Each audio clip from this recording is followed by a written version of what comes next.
everyone, David from Sunday Sounds here, and today we're going to do a video that's going to talk about underscoring somebody on stage who's praying maybe during a time of altar call or in between songs. And I'm really excited because I'm here with Joy Lewis, who's the sound designer and our customer service team lead at Sunday Sounds.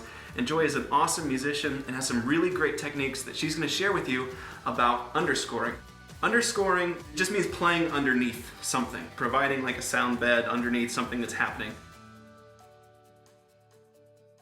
Do you like to just do like a pad and piano or electric piano? Like, what's your preference? What do you like to stick with? I like to do piano. I like to have it be a little bit more mellow, or I really like to use kind of the reverse sound effects on it because then I can play slower, or I might add in just one note in the right hand over top of the chords, and it can just be a pretty filling thing without being busy. Because I think it's just so important not to distract from the person that's talking or what's happening in the room. And so you just kind of have that like always in your preset list, like at the bottom or the top, like no matter what other songs you're doing, it's kind of there. Right, so I tend to plan it so that it's there, so it's ready for a transitional moment. Because in my setting, we do a lot of spontaneous worship, and so it might be the end of the song and all of a sudden you want to just have the pad and just have that piano there for just little bits to transition to the next song, because I just don't like to have any dead space where you're wondering what's happening next. There's always this like question of, okay, like when should I go back on stage, like at the end of a service or something? What do you do? How do you feel that out? Again, the main thing here is that you don't want to distract or pull away from what's happening. So if you come up and you're, really unconfident and you're hesitating and you're just like sitting here, it's distracting the room because people are thinking, oh, is there like a special song coming? Like now they're thinking about what is that person on the stage That's doing? a great point. Even if you're not sure if you should be playing it, like once you've committed to being a presence on the stage, you should do it with intention and purpose. So like, don't enter full blast, but like just walk up to the keys and start playing with confidence in a way that's not going to distract. Right.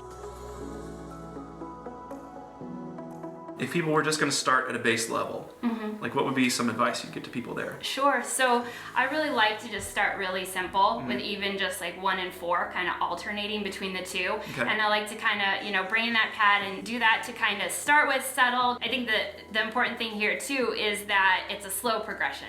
So it's okay to pull in a progression from earlier in the service, but I have had it happen where it was a quicker moving progression and it was just hard to keep that going, especially if you end up in a situation where you're playing for 10 minutes, 15 minutes, 45 minutes. It's kind of like the more sparse something is, the longer you can do it. Before it starts to feel like, okay, like please do something different. Yeah, so let's hear it. Like give us a little demonstration of where you might start and then somewhere you can maybe go. So go ahead and play for us for a minute.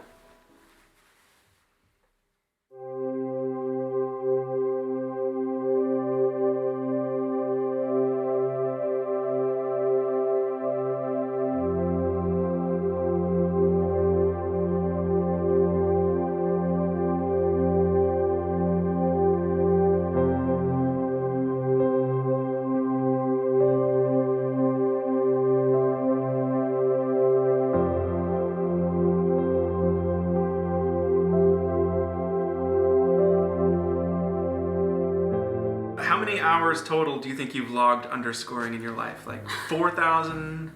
It's got to be in the thousands. It's so many. So like it's really important that you figure out how to do this in a way that's like enjoyable for you, or you feel like you're contributing. What would be your encouragement to somebody who is pretty uncomfortable filling this space but is being asked to do so?